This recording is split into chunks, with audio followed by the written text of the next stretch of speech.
नमस्कार, मी Chinmay Pandit, Edvik media हाऊसचा प्रकाशक. आज या ठिकाणी स्मरण यात्रा आहे. सविता दामले लिखित पुस्तक प्रकाशित झालं.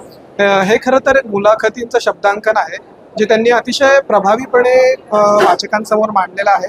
आणि विशेष असं की त्याच्यामधून अति मुलाखत असताना सुद्धा लेखक स्वतः बोलतोय तुमच्याशी असं वाटतं. त्यामुळे हे विशेष असं पुस्तक लोकांना नक्कीच आवडेल असं मला वाटतं. ऋतुरंग दिवाळी अंकासाठी मी काही शब्दांकनं केली होती.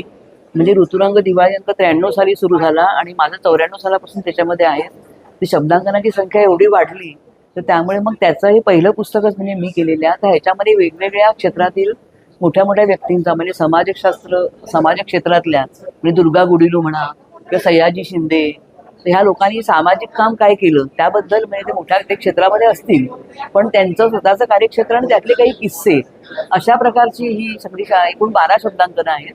त्यामध्ये काही यांच्या आठवणी पण आहेत आणि काहींच्या कार्यक्षेत्रातले त्यांचे काय किस्से अशा स्वरूपाचं आणि सामाजिक स्वरूपाचं सुद्धा असे विविध लेख म्हणजे विविध रंगी इंद्रधनुष्य असं आपल्याला म्हणता येईल या पुस्तकाला. पण ती माणसं स्वतः बोलतायत अशा प्रकारे मी परगाया प्रवेश करून काम करावं तसं म्हणजे ते स्वतः त्यांनीच लिहिले की काय असं वाटावं. आणि या पुस्तकामध्ये विविध क्षेत्रात काम करणाऱ्या अनेक व्यक्तींचं शब्दांकन केलेलं आहे. म्हणजे त्यामुळे त्यांचे विचार, ते कुठल्या कुठल्या क्षेत्रात काम करतात, तिथली परिस्थिती काय आहे, हे आत्ताच्या लोकांना विशेषतः तरुण मुलांना समजणं खूप आवश्यक आहे. आणि या पुस्तकाच्या माध्यमातून ते सर्व त्यांना जाईल, त्यांच्यापर्यंत पोहोचेल हा आमचा उद्देश आहे. तर या पुस्तकाला वाचकांनी खूप खूप प्रतिसाद द्यावा, भरभरून प्रतिसाद द्यावा अशी एक आशा आहे.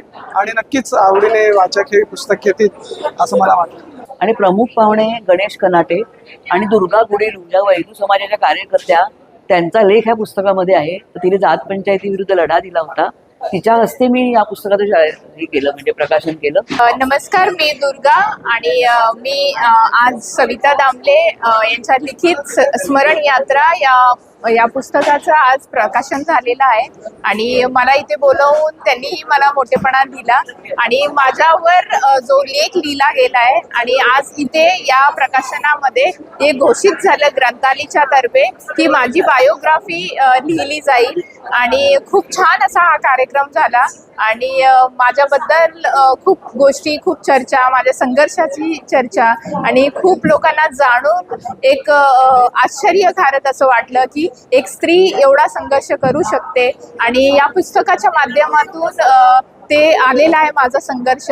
आपण नक्की स्मरण यात्रा हे पुस्तक वाचावे. थँक्यू.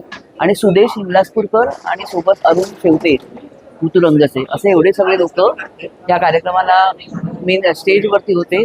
आणि बरेच मान्यवर सुद्धा म्हणजे राज असरोणकर आणि वृषाली विनायक यांच्यासह बरेच मान्यवर, सतीश तांबे, हेमंत कर्णिक, त्यानंतर कोण मंगला पाध्ये, श्रीमुखी चळवळीच्या म्हणजे मुलगी झाली हो त्यांच्याच खांद्यावर त्या आलेल्या होत्या. त्यानंतर मेधा कुलकर्णी, म्हणजे त्या मेधा कुलकर्णी नव्हे, ह्या वेगळ्या मेधा कुलकर्णी. तर असे बरेच लोक इथे मान्यवर आले. निळू दामले असे मोठे मोठे लोक बरेच त्या कार्यक्रमाला आले.